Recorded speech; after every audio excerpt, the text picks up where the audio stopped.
The Bamboo Wholesaling video starts in 3, 2. Welcome to the Bamboo Project YouTube channel. My name is Donivan And my name is Melissa Burnett. We currently have over 200 videos on our channel of our Dr. Sebi inspired diet, travel vlogs, sports, music, clothing, podcasts, beauty, and everything else to us.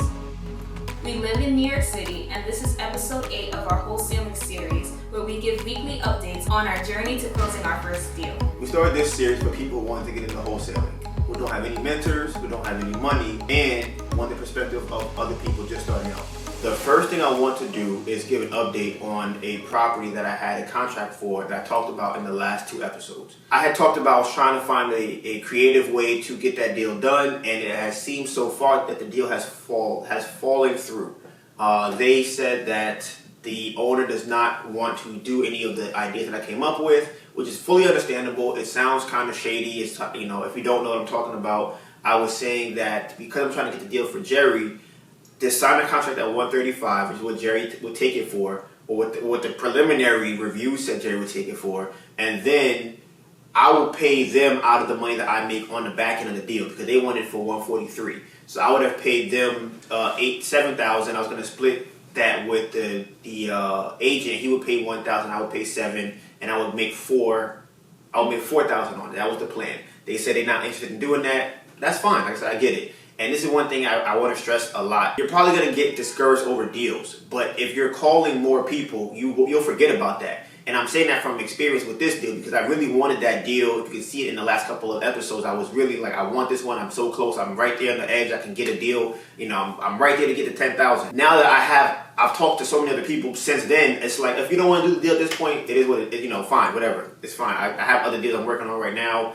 It's cool. Maybe I might find a buyer that wants to do that deal. Maybe they come back to me and say, hey, we want to do that deal. We haven't sold the house. It's been 6 weeks. Nobody wants it. Do you still want it? Yeah, sure. Let me get it. Who knows? So that's kind of how I'm looking at it now. But I think it's very important to remember, just call. Keep calling. I think, and that's my strategy right now. Mind you, I have not got a deal yet. That is my strategy as a person who has not gotten a deal. Just keep calling. Keep calling people and something will happen. As you may see, we look really, really rough, right? I'm wearing my Christmas onesie right now, okay? This I got from my aunt, and my hair's not done. My hair not done. It's been a while, and I think it's really funny that, you know what I'm gonna do? I'm gonna show it. I'm gonna put the video. I'm gonna put the thumbnails of every. Let me see. You got one. You got one here, maybe one here.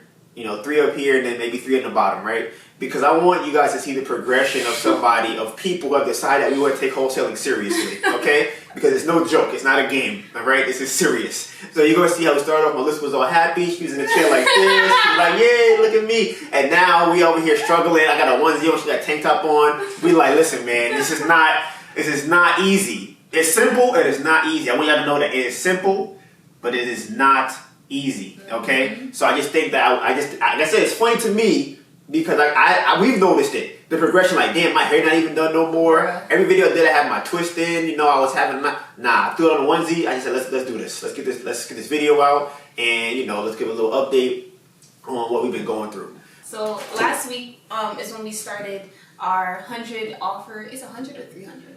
300 goal is 300 for this month. Yeah.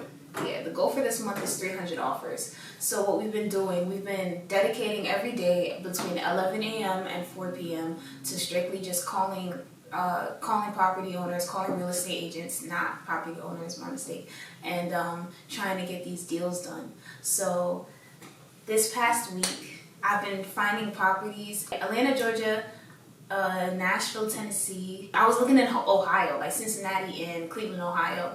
So the first day, I think I had a really good day because I was looking in, the whole Georgia area. I found me some interesting properties. I had a lot to kind of work with.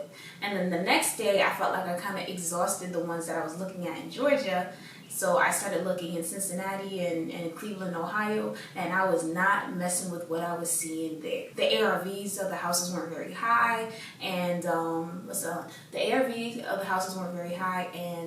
and it would be too much work to put into it, not enough return. So I really started focusing my energy into Georgia. Doing that, I was able to submit probably, I want to say 8 offers last week, and out of the 8 offers that I submitted, 2 of those I actually got the contract signed for, and I submitted it to Jerry. The first one did not go through. My comps were not very good comps. For the first one, I used PropStream to get my comps, but the thing is I was not paying attention to the exterior of the home. So the home that I had was like a stucco, I think it's called, like a cement faced home, and the ones that, no, it was a house that had siding. The comps that I had, they were brick comps, so that's already kind of like, you know, you can't compare the two because brick houses go for a good amount more. I want to say about like what, 50K more than the ones with siding. So that wasn't a very good comp. So that house didn't work out. The ARV that I projected for that house was $250,000, and I thought the renovation cost for that house would be $75,000. It was a shell of a home. I didn't get any pictures of the interior really. I only saw pictures of the outside. I'll put up here the pictures that I did get. It was like two good pictures, and one of them was blurry. So the house was a shell, and I submitted that. They got back to me. Oh, okay. They got back to me, and then they let me know that with the comps that was submitted by the real estate agent, not by me, they didn't use my comps, they felt that the house would go for $225 ARV, which is already $25,000 less than what I thought it would go for. So now there's a $25,000 deficit. And then on top of that, they thought the renovations would be $100,000, which is another $25,000 more in expenses that I was not accounting for. So now, I got this property. This property was listed at $125, and I got it at $97. So now that I have to take away like another $50K for renovations, and you know the ARV is not going to sell for the amount that I thought it would, I would have to go back to the seller and try to get the house at $50,000. Now I already got them to go down $25,000, and my original offer was $70,000, and they declined that. And I thought I had room to go higher. So right now my issue with this property is the fact that I don't have interior pictures, because if I had pictures, I would have an exact idea of how much work needs to be done, and maybe it's not as much as we think. So maybe that could get the repair value down, but the real estate agent has still not sent me any pictures, and because this particular property is in Ohio, I'm having a problem finding contractors. So I can't actually find someone to go in and inspect the property and give me a scope of work of how much it's going to actually cost to fix it. So I'm pretty sure, I'm still trying to figure things out. I'll give it another day or two, but I'm pretty sure I'm not going to be able to close on this. I'm not going to be able to wholesale it to somebody else, and I'm pretty sure I'm just going to have to back out of this contract. The second one I have in Georgia. I just submitted that one last night. Today is Saturday. So my issue that I kind of had there is that the contract was actually executed on Thursday. I couldn't submit it to Jerry because my real estate agent on the deal didn't send me the comps for the properties in time, because you need to submit their comps whenever you submit the deal. So I needed this on Thursday. She said she would give it to me Thursday, if not Thursday, Friday. Then Friday came along, and she said that she had a lot of stuff going on, more or less. I told her she could send it to me by 9. In hindsight, I probably should have asked for it earlier. And I did not get the comps until 7 p.m. yesterday. So the issue here is that Jerry's team doesn't really get back to you on weekends. If you submit something like on a Saturday or on a Sunday, you're not really going to hear back from them till Monday. Now I was hoping, because I sent it in at Friday before 12 o'clock, that hopefully we might be able to hear something back today, Saturday. But if not, I'm pretty sure I won't hear back from them until Monday. Which sucks, because for this particular property, they want their EMD by the 5th day, and the 5th day would be on Monday. I'm not sure if they're counting business days or not. Okay, so we did 30 calls in the first day, and I'll put that video right here. You see that one over here? It's Vlogmas. You're going to get a lot of these videos. I mean, we're planning on trying to put them out every day of us calling from 11 to 4 for 5 hours, because Jerry said that if you submit 100 offers in a month or a month, you will get a deal. So we're gonna try and put that theory to the test. And from doing this, I've realized that because there's so many offers that I'm putting out, it's better to offer what the deal is worth and not what you think will get the contract signed. So I've had a habit of looking at deals, and let's say that they counter, right? Let's say a house is on the market for $150,000, and I say, you know what, I need it for 80. They'll counter and say we can do 115 or 105, and I'm like, wow, they came down from 155 or 150 to 108 or 105. So I'm thinking like, okay, there has to be room for me to make a deal here because they came down $50,000. And so I'll try and find out how can I finesse on the renovations, how can I find a comp that proves that the ARV is a little bit higher. And I feel like that's what kind of got me burned in the past, is trying to do that. If my numbers that I ran say I need a house for $80,000, then if they came down $65,000, it doesn't really help me because it's not the number that I needed to be at. So right now I've kind of been, it's still something I'm trying to get used to because I always think I'm right there close to a deal. So I have to get into the habit of, when they say it's a deal, I have a spreadsheet that I made on my computer, and when it says it's a deal at $80,000, the house needs to be at $80,000 or below that. That is something I realized I have to get into a habit of doing. Another thing about that first deal that I think that I need to back out of, that I'm not really fond of, is the way that that deal kind of happened. So I called the listing agent for that property. We spoke on the phone, and then she sent me an email. In the email, she put me in contact with another person. Now, she told me that this person is the owner of the house. So I'm like, okay. So I'm speaking to the person, but the person has to relay information back to the owner. So now I came to realize that the person I'm speaking to is not the owner, but another real estate agent. I'm assuming they want to split the commission on this deal because I'm underrepresented, which is fine. It kind of still works in that whole dual agency situation, but I wish that she did not tell me that she was the owner when she isn't. Second, I've been asking for pictures of the property for a couple of days now. Yesterday, she told me that she would send me pictures by the end of the day. Never received them. What we do is we use Jerry's contract. We put in our information there because it has everything that we're looking for, that he's looking for the deal. So we write that up, and then we send it to the real estate agents for them to look over, for them to get the terms, and they write it up on their standard agreement for that state, or whatever it is that they do. So for this deal, they sent me back Jerry's contract signed, and I haven't experienced that yet. I've gotten back a lot of contracts, and it's typically a document that's used in that state. I've never received someone sending me back Jerry's contract.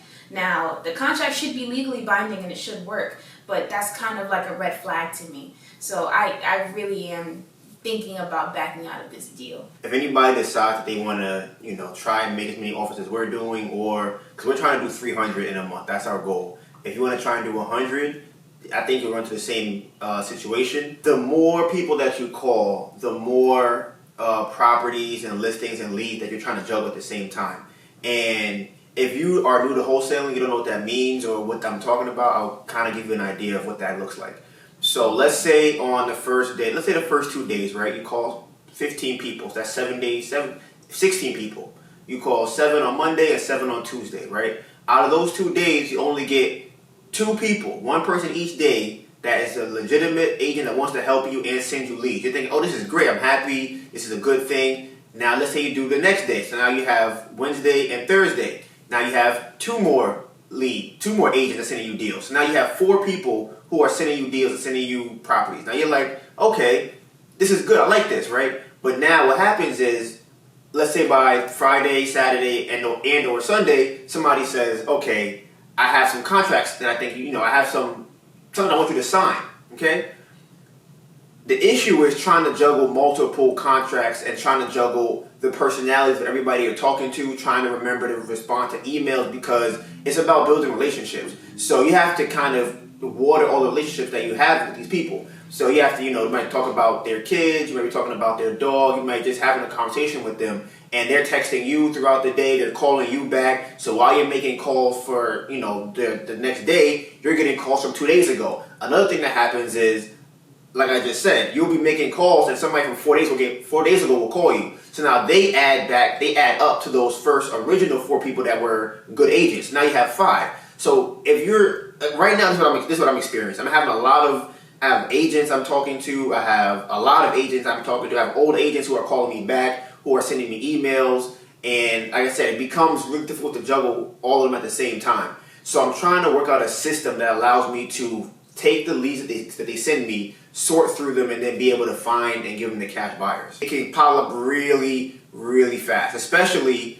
if you're actually getting contracts signed too. It's not as hard if you're not getting contract signed, but like Melissa was saying, you got to get pictures, you got to make sure you have an inspection period in there, you got to make sure you're getting back and forth with them on the contract, you have the EMD. There's a lot of things that go into it. So if you have 4, 5, or 6 contracts, and mind you, that can be over a span of 2 weeks. You're still trying to juggle 5 or 6 in a week. It can become a lot if you don't have a system in place for it. Agents are expecting you to, if you have an inspection period, they're expecting you to have a contractor, an inspector, somebody to show up to the property.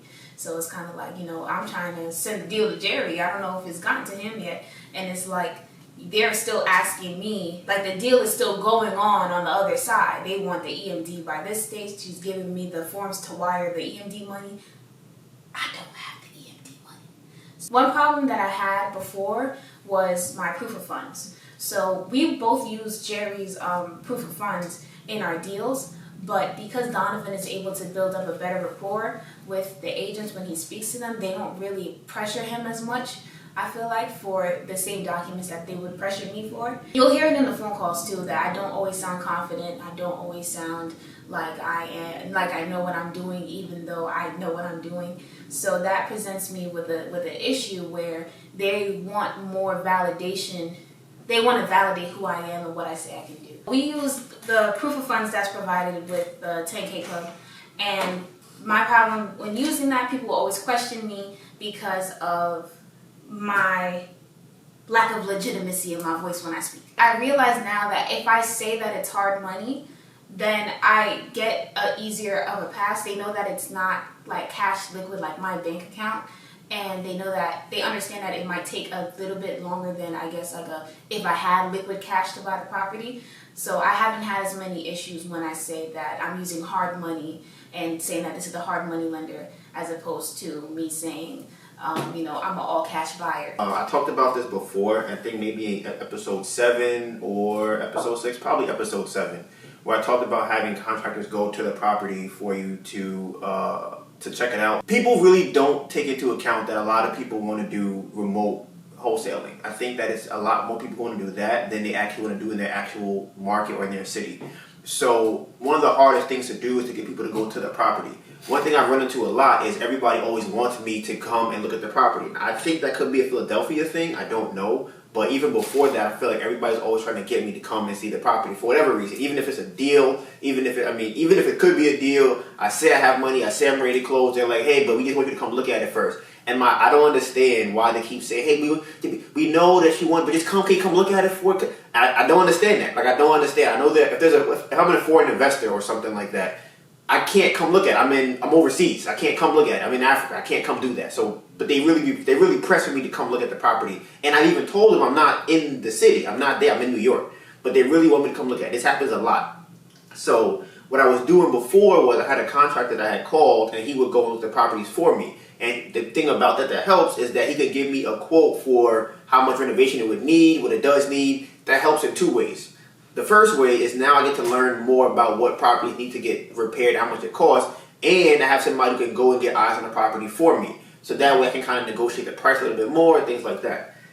Now, the issue that I had, which I was pretty sure I was going to run into this problem in the first place, is he doesn't know that I'm wholesaling property. He doesn't know that, the contractor. He just knows that I'm an investor. So he's, in his mindset, I'm assuming that he's thinking, hey, if you're sending me to this property, it's probably because you want me to close on it, or you want me to do the rehab for it, the renovation, whatever the case might be. He's not really looking to be running around the properties all day, every day, just to look at them. That's not his job. So yesterday he went to another property for me. He gave me a quote for his $100,000 renovation, which I think is high. He says a full gut job. He said he can't keep any of the cabinets. He can't keep any of anything. He can't keep anything, right? So, side note, funny thing about that is I watched a video with Jerry today where he said that he could repurpose cabinets for $25,000. He said he could pretty much do a renovation in his house for $25K, right? He's like, yeah, I can reuse those cabinets and I can reuse, this and that. So I'm just thinking it's interesting that this other guy said 100,000, but different markets, different types of people, different types of renovations. But I'm just, the price that he gave me is really high. But in Philly, I have noted that the prices in Philly for renovations are more, even though the property was smaller. So that's another whole thing. He said to me, listen, my job is not to go to properties and look at properties for you. Like my job is to give you an idea of what I charge, so you have an idea of what you may have to pay if we do something. And I fully understand that. Like, I understand 100%. Even before I called him, I was under the assumption that that might end up happening. Why? Because other people I've talked to have said, hey, you know, we can do one for free. The second one we charge a fee to go look at properties.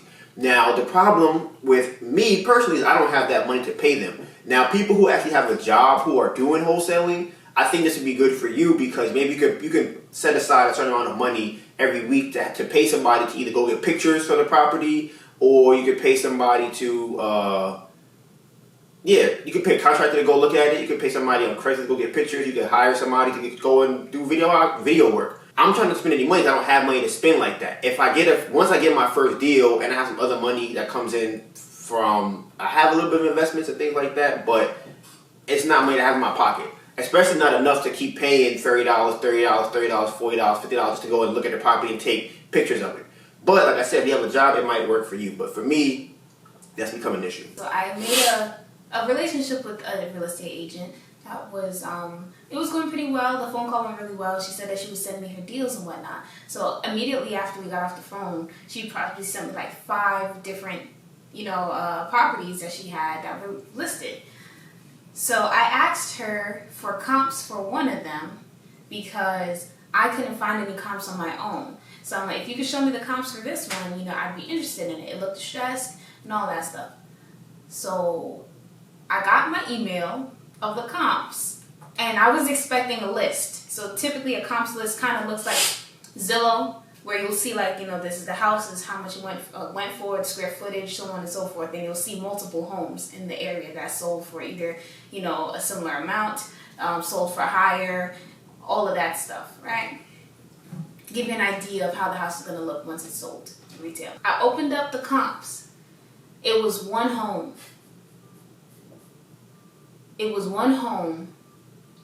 And it was a historical comp. I've never seen this before in my life. I don't know how they work. So it just sounds ridiculous to me because I'm not in there yet. I haven't seen it before. But I was flabbergasted. It was the comp for the home was like a historical analysis of some figure that used to live in the home, and that's where the value of the home was coming from. And it's kind of like, me personally, y'all can't convince me to move into a house because Captain Crunch used to live there. Like, that's just not what's going to happen.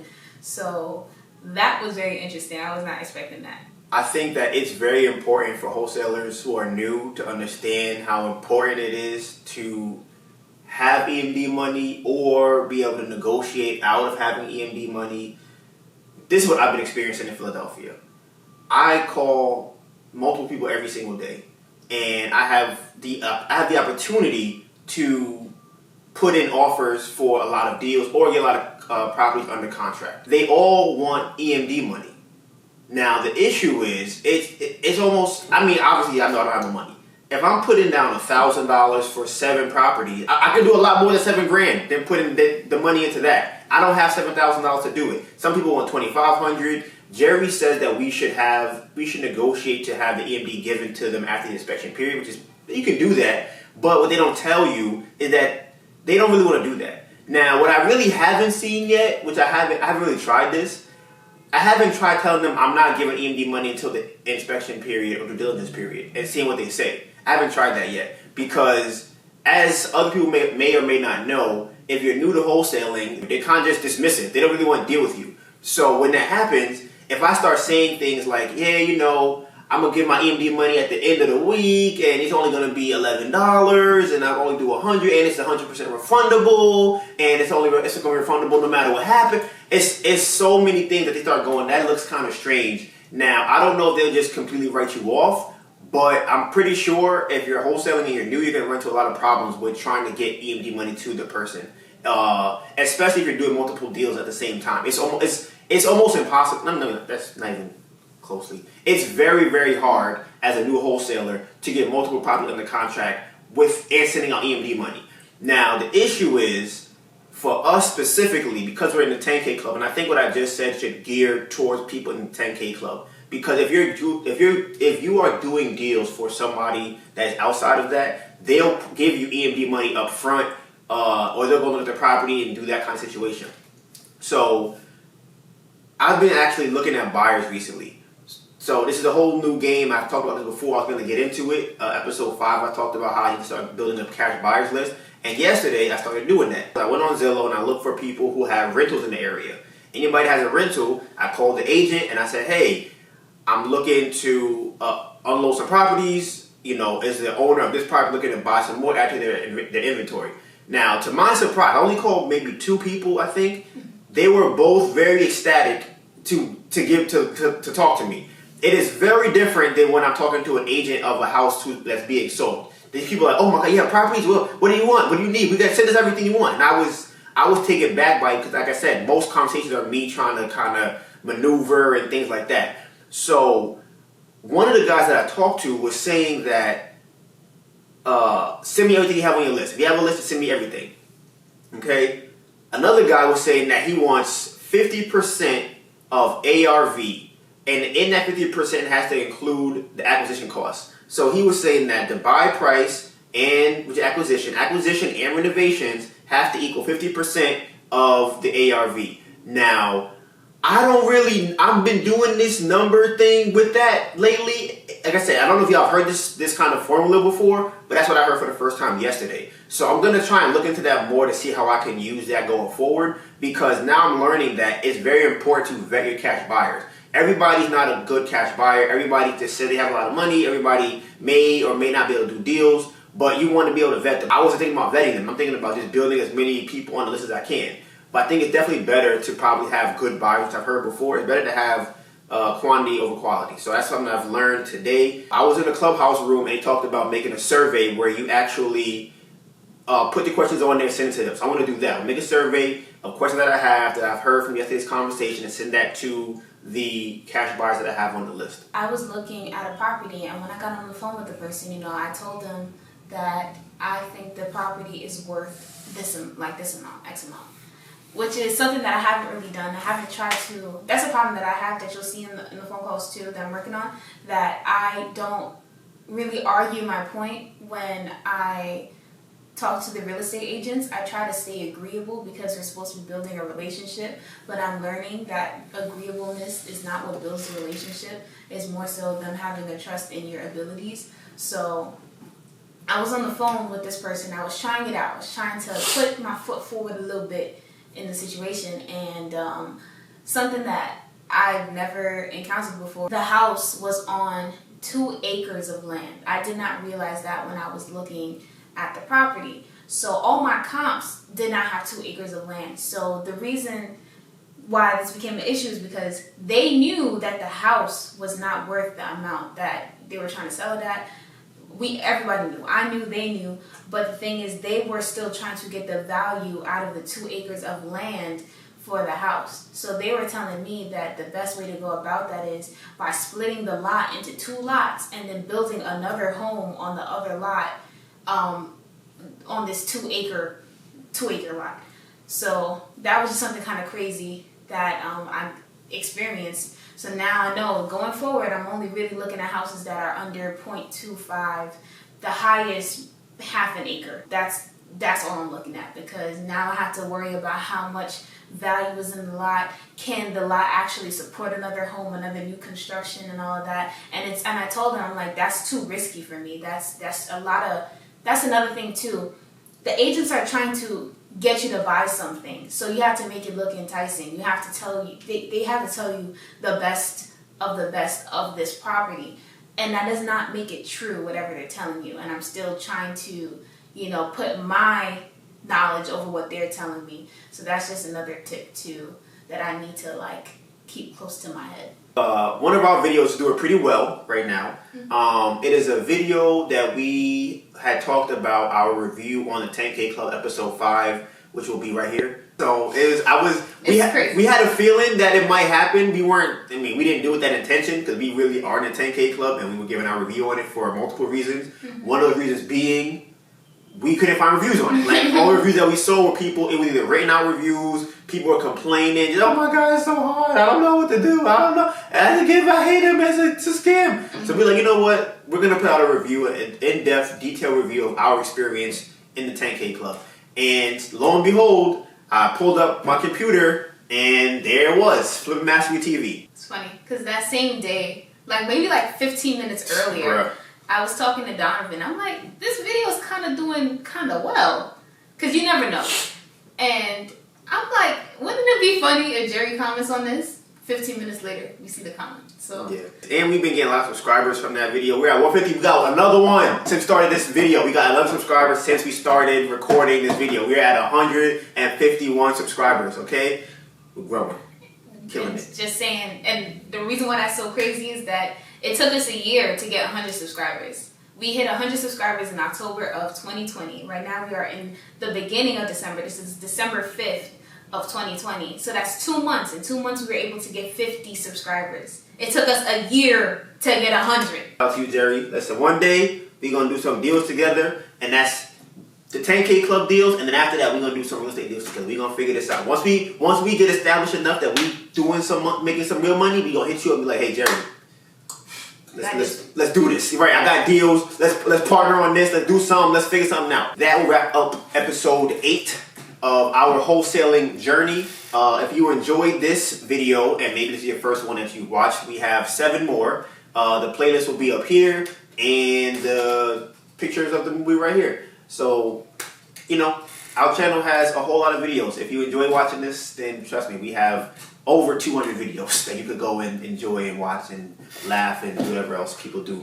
Wide range of videos. Yeah, all types of stuff. So, oh, that's what I forgot to do. Y'all see, almost left it out. You know what? Damn, that's crazy. That's not enough time. So I'll do this next time. I'll start off next week with this.